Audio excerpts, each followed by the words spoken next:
Salut à tous, aujourd'hui c'est bientôt fini, détenu à tout prix, Moby Dick, droit au bonheur, et pour commencer, Hervé Laplante nous parle des petites histoires de la médecine, un spectacle ludique et instructif à écouter, au stéthoscope. Allô, docteur Laplante, c'est la Madeleine Proust, je vous appelle de derrière les grains. Allô? C'est pas ok, ça passe pas ou bien? Il s'aperçoit alors que les gaz hilarants ont des propriétés anesthésiantes. Glorious, happy and glorious, long Qu'est-ce qu'il rencontre en petite lamelle? Voire en petit lambeau. On extrait encore une dizaine d'espèces de longs vers de terre sanguinolents et purulents. C'est Emmanuel Macron, avec un bulletin ce compère, nous parlait d'un virus précis, que rigoureusement ma mère m'a défendu de nommer ici, car au Covid, un sac plastique rempli de moustiques ou de bestioles porteuses des maladies les plus dangereuses qui soient. J'ai bien peur que ce soit elle qui crève et que ça soit... Il est contaminé.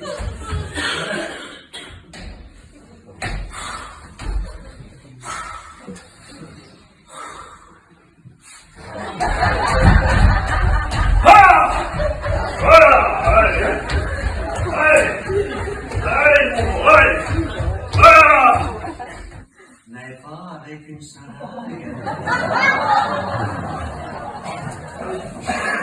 Au moins, à n'importe laquelle.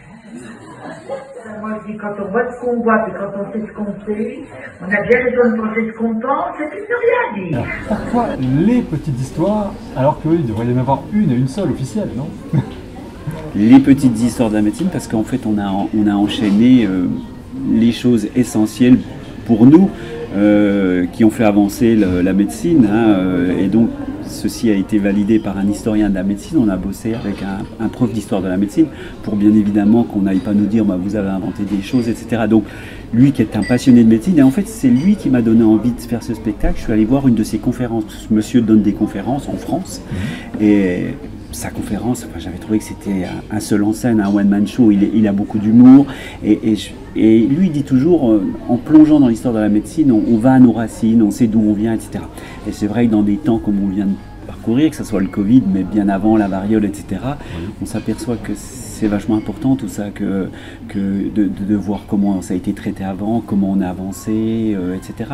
Donc les petites histoires, parce que c'est un enchaînement, alors qui n'est pas indigeste, rassurez-vous, c'est traité sur l'humour, et puis surtout c'est traité avec également un dramaturge qui a bossé avec moi sur le spectacle, qui s'appelle Guy Bollet, qui est écrivain dramaturge, et qui a créé cette vieille dame qui s'appelle Madame Ruffio, qui a 98 ans, et qui est hypocondriaque et qui veut des examens, des radios, des bilans sanguins.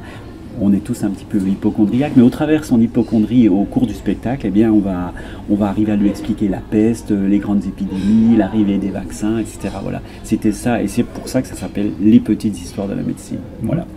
Alors, cette Madame Ruffio, justement, est-ce qu'elle existe un petit peu à travers plusieurs patients comme ça, ou c'est quelqu'un qui a été reconstitué? Oui, elle existe, mais on est tous des Madame Ruffio. Quand on est malade, on a tous peur d'avoir quelque chose.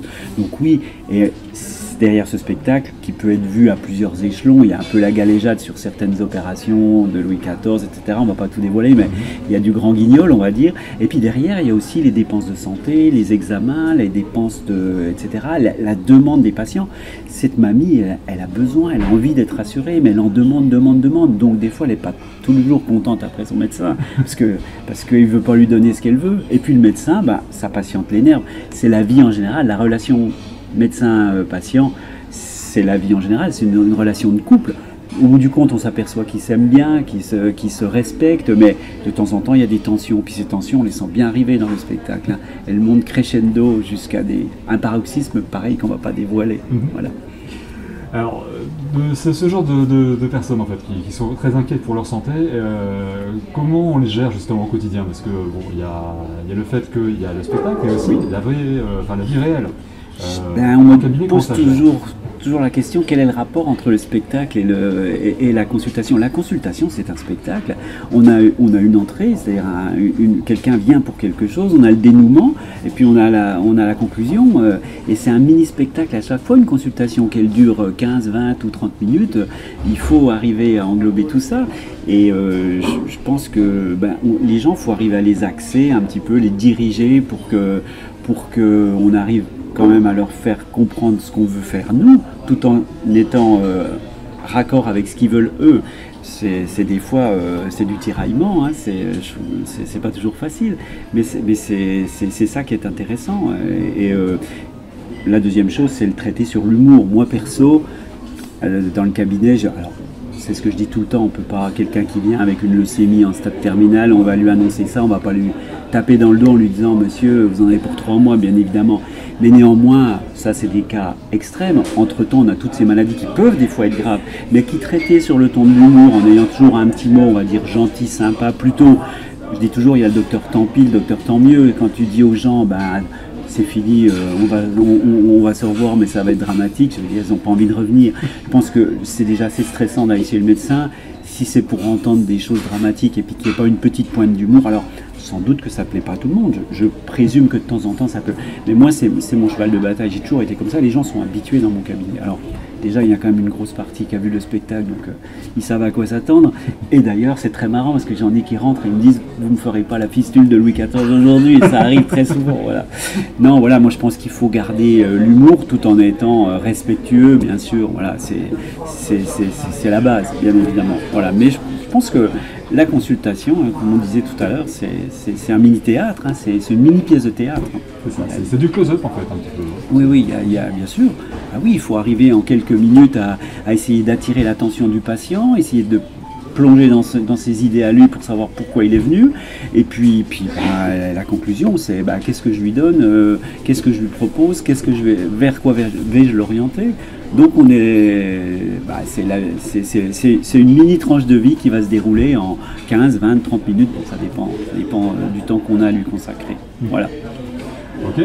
Alors, le spectacle, la toute première idée du spectacle, justement, elle est devenue d'une espèce de pré-burnout, d'après ce que j'ai compris. Oui, alors moi j'ai eu un premier spectacle, hein, parce que je suis monté sur scène pour la première fois en 2009, j'avais pris des cours au Théâtre du Bout, j'avais un premier spectacle que j'avais écrit moi entièrement, hein, c'était sur la santé et l'écologie, alors qu'il valait ce qu'il valait, c'est la première fois de ma vie que je montais sur scène, c'était un peu un défi que je m'étais lancé, et c'était un défi lourd, hein, parce que je suis allé prendre pendant 1 an des cours à Paris, ils me disaient oh là là, tu vas jamais être prêt, etc. Donc finalement, ils m'ont aidé à écrire dans ces cours. On a réussi quand même à monter un spectacle sympa. Toujours est-il que ce spectacle, il m'a amené jusqu'au demi-finale du tremplin de l'humour à l'époque en 2011. Et puis c'est là que j'ai reçu une invitation pour faire l'émission de Ruquier, On ne demande qu'à en rire. Alors ça n'a pas été une réussite, j'étais pas prêt, je l'ai accepté parce que c'est grisant, voilà.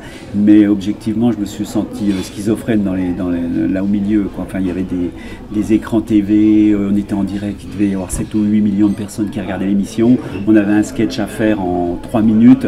Et si on n'était pas bon, on était buzzé par l'équipe, voilà. Bon, moi j'ai été buzzé rapidement, j'ai voulu me faire mon sketch avec un prompteur, j'aurais jamais dû, enfin peu importe, j'ai pas été bon.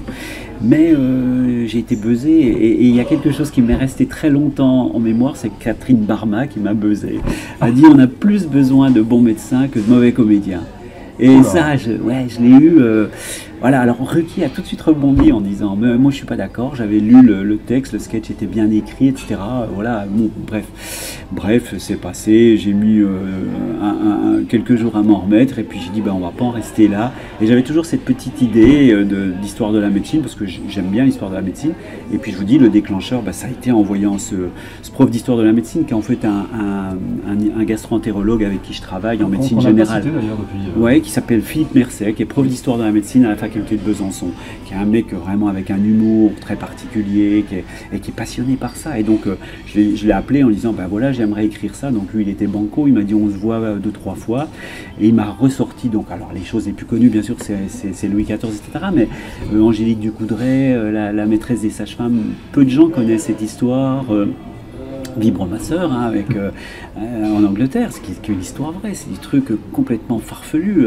Brinkley qui greffait des testicules de ouf. Enfin, il y a des sommes d'histoires où les gens souvent à la fin viennent me dire vous avez inventé, enfin, c'est pas possible. Non, on n'a rien inventé, tout est calé. Donc voilà, alors derrière tout ça, il y a les grandes épidémies, Napoléon hein, avec le typhus qui perd les 3/4 de ses hommes au moment d'arriver en Russie. Enfin, toutes ces choses-là qu'on essaye de mettre. C'est aussi de l'histoire, hein, histoire de la médecine, mais c'est aussi de l'histoire de vie.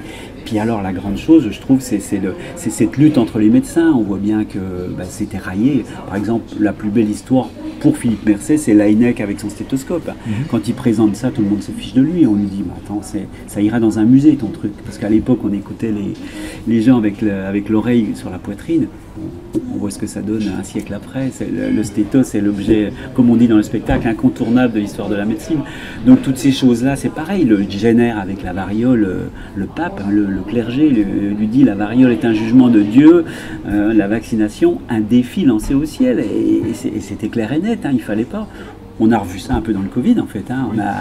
On voit bien que c'est pour ça que plonger dans l'histoire de la médecine, on revient comme l'histoire en général. Hein, on dit souvent l'histoire, quand on connaît son histoire, des fois elle se répète. Et là c'est exactement pareil. Et ces gens-là, ils ont dû se battre. Pasteur avec ses microbes, on l'a pris pour un fou. Sommerwells qui éradique la fièvre puerpérale, qui était la fièvre de la femme enceinte en post-accouchement. Il dit faut se laver les mains. Les internes venaient d'aller disséquer des cadavres, ils allaient faire les accouchements, infection. Il dit non, on se lave les mains, tout le monde s'est fiché de lui. Et lui, ça a été terrible, il a fini fou. Il était enfermé, Sommerwells. Donc c'est un truc de... Voilà, donc toutes ces histoires-là nous ramènent à notre propre existence à nous. Alors l'idée, c'est aussi de dire... la médecine aujourd'hui c'est compliqué, hein, il y a des erreurs médicales, mais comme on dit dans le spectacle, 7 millions d'interventions par an, 1% de taux d'erreur, c'est quand même pas énorme. Hein, et donc d'accord, il y a des erreurs, il y a des gags, etc. Mais regardons d'où on vient. Hein, il n'y a pas très longtemps, d'ailleurs on le dit, il y a un peu plus d'un siècle et demi, une femme sur 3 mourait en couche. Quoi. Enfin voilà, donc il y a eu des progrès, il y a des choses qui ont été faites, tout n'est pas parfait. Mais en sortant, l'idée c'est de se dire... on est bien quand même, on n'est pas si mal soigné, on peut quand même, on a des diagnostics, on a des traitements, on a des anesthésies, hein, on parlait aussi des premières anesthésies, on fait la fistule de Louis XIV qui est d'ailleurs écrite heure par heure, c'est un truc de malade, il paraît qu'il n'a pas dit un mot, et quand on voit ce que c'était que l'appareil qu'il avait inventé lui-même, je veux dire... cette fistule mise à plat comme ça, fallait quand même... Et après, le pire, c'est que ça a été la folie, parce que comme le roi s'était fait opérer, puis à l'époque, tout le monde avait cette fistule, les cavaliers quasiment, qui étaient à cheval 8 heures par jour, ils avaient tous des fistules, et personne n'osait se faire opérer, ça coulait dans la culotte, mais on n'y allait pas. Donc ça a été une explosion de cette opération, parce que le roi avait décidé de se faire, tout le monde allait faire ce qu'on appelle la grande opération. Voilà. Bon, après on cite aussi Henri II, bien sûr, avec Ambroise Paré qui était la première personne qui a fait des cautérisations et puis des ligatures d'artères. Et il n'a pas sauvé Henri II, hein, malheureusement, il était déjà quand même bien avancé, il était, comme on dit dans le spectacle, il a mis 4 jours à venir. Hein, donc le SAMU ne fonctionnait pas si vite qu'aujourd'hui quand on trouve que c'est long à arriver. Voilà, non, toutes ces histoires, un peu, c'est un peu... Bon, puis il faut que ça soit traité sur le ton de la rigolade, parce que les gens, s'ils viennent avoir un dédale de dates et d'histoires indigestes, voilà. Autant prendre un bouquin. Oui, voilà. Donc l'histoire, c'est de voir cette mamie qui est là au milieu, qui voudrait, puis ce médecin qui est... Alors c'est un peu mon histoire, hein, écrite là-dessus, ce médecin qui aime bien le théâtre, qui aurait peut-être voulu faire du Molière, etc. Donc il se tente de temps en temps dans des vers de Molière, dans des grandes tirades, hein, nos autres grands médecins, etc. Et puis on voit bien que la grand-mère, ça l'énerve, parce qu'elle aime, lui, c'est qu'il fasse de la médecine. Oui. Mais lui, il voudrait bien qu'elle lui dise, attendez, docteur, vous êtes brillant, d'ailleurs on le dit au début du spectacle, j'aurais bien aimé être comique aussi, moi peut-être, mais bon, voilà. Mais voilà, donc c'est une double facette, on va dire, voilà. Okay. Pour terminer, est-ce que finalement le grand remède à la société, c'est pas justement d'arrêter d'avoir peur?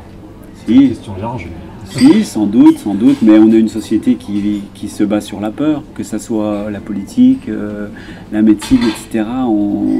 on joue sur la peur des gens, alors qu'il faudrait essayer d'être là. On a bien vu ce qui s'est passé au moment du Covid, on a bien vu quand il y a l'histoire de cancer. C'est vrai que la multiplication des examens, etc., c'est pas toujours si évident que ça pour rassurer les gens, parce qu'on a une épée de Damoclès au-dessus de la tête. Si on dit on est bien obligé de faire des examens, mais il y a certaines fois il faudrait mieux espacer. Mais les gens sont demandeurs aussi, hein. Les gens, quand vous leur dites vous avez un petit truc, on contrôle dans 6 mois l'IRM, s'ils pouvaient l'avoir tous les 2 jours, l'IRM, ils viendraient le chercher. Alors pas tous bien sûr, mais on est tous un peu comme ça aussi. On se dit mais peut-être qu'en 6 mois ça aura triplé, docteur. Voilà.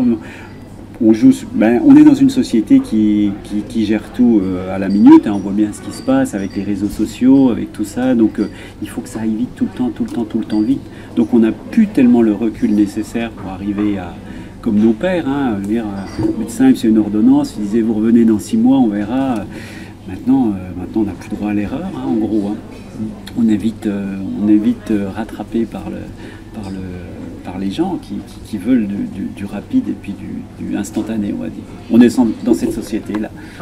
Alors que nous, en théâtre, on essaye d'arrêter le temps un petit peu, de poser les choses, et puis si les gens en sortant ont cette impression-là qu'ils ont passé un bon moment, qu'ils ont appris des choses, qu'ils se disent finalement, peut-être que la médecine est quand même pas si dégradée que ça, il y a encore des belles choses, il y a aussi beaucoup d'humanité quand même dans le spectacle. Je veux dire, le spectacle est bienveillant, on ne regarde personne, on laisse les gens juger, ceux qui n'aiment pas les vaccins, ils n'aiment pas les vaccins, enfin je veux dire, voilà, mais on présente les choses, voilà.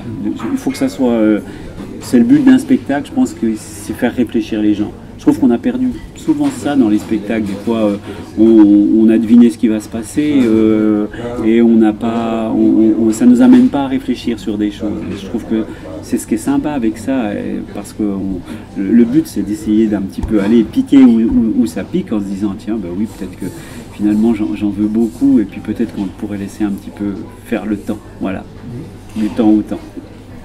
Merci en tout cas. Petite dernière question, vraiment, oui. cette fois-ci.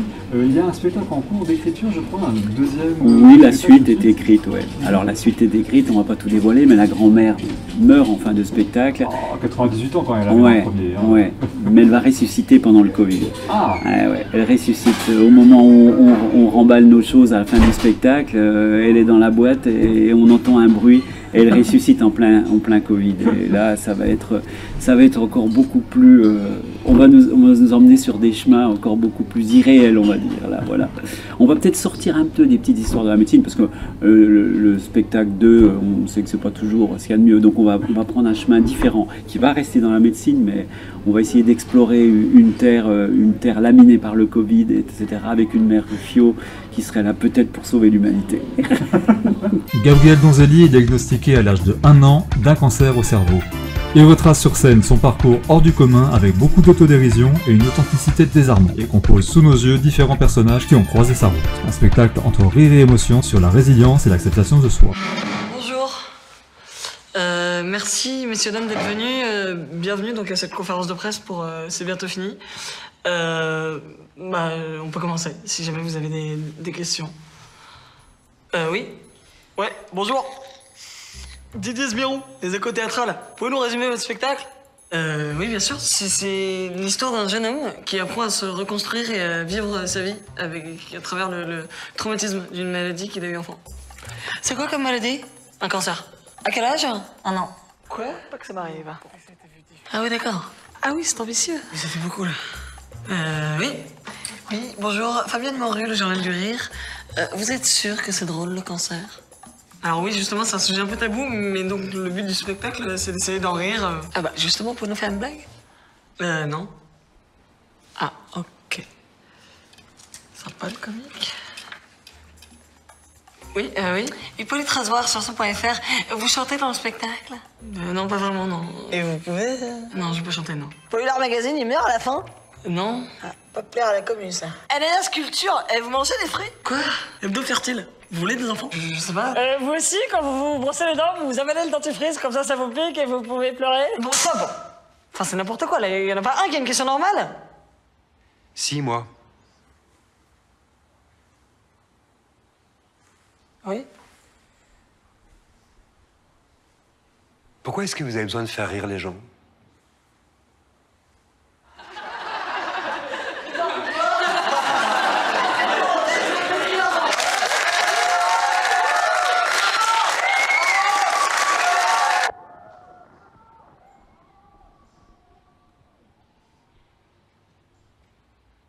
Est-ce que leurs rires m'ont sauvé?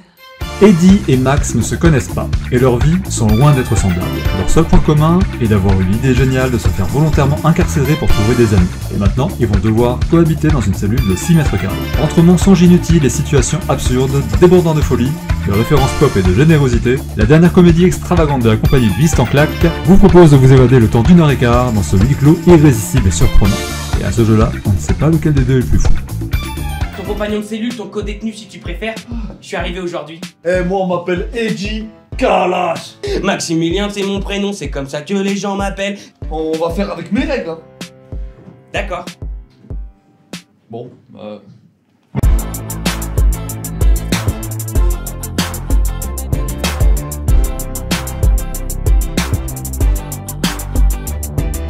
Bonjour, monsieur. je fais d'une pierre des ricochets. Viens, dis donc une frite. Mais qu'est-ce que le C++? Bon, allez, stop, on va changer d'exercice, là.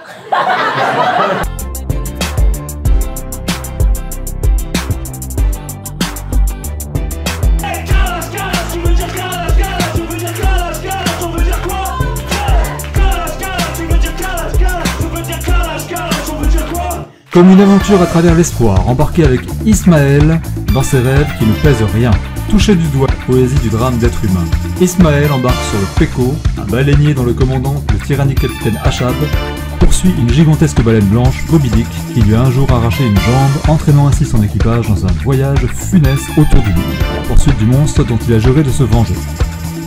Allez les gars, les Indes, le Pacifique nous attendent. Allez quoi, c'est pas la gentille bonne femme qui joue la bouillotte ici.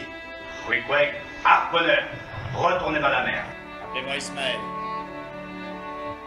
Le capitaine Aka? Il est sympa? Ça me va. Marchez conclu. Ils ont bien d'être le type là-bas. Mot plus mot égale tout. Ça, j'ai dit bateau. Elle m'a arraché la jambe. La jambe est morte dans sa mâchoire. Elle va me le payer. Ouais.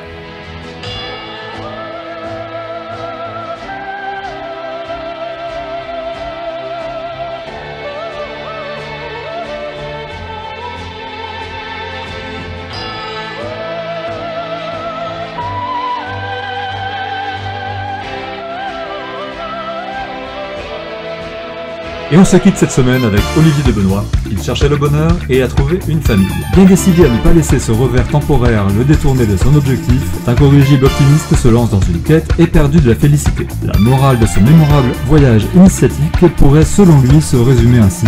Pour vivre heureux, vivons cachés certes, mais surtout loin de sa femme et de ses enfants. Le bonheur, c'est de passer du temps avec les gens qu'on aime.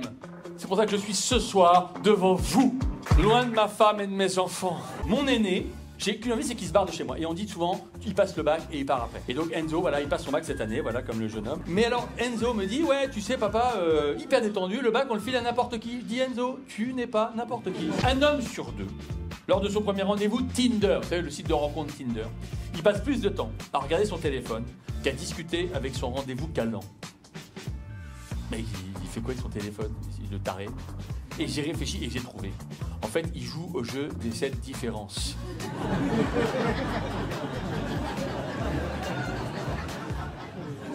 Excusez-moi, la personne sur la photo, elle va venir ou je passe la soirée avec vous, en fait? J'ai 50 ans de mariage. 20 ressentis, 50. Il paraît que le seul avantage, et je l'ignorais, des gens qui sont mariés depuis 20 ans ou plus, ils n'ont plus besoin de se parler pour se comprendre. C'est une espèce de télépathie qu'ont les couples qui sont ensemble depuis longtemps. Et je savais pas. Donc le soir, je rentre chez moi, je me mets sous la couette. Et là, ma femme me dit, écoute, faut absolument que je te raconte ce qui s'est passé avec ma mère. Chut, on va le faire par télépathie. L'autre jour, ma fille a ramené un mec à la maison. Je lui ai dit, tu nous as déjà fait le coup avec le labrador, c'est encore ta mère qui va devoir s'en occuper.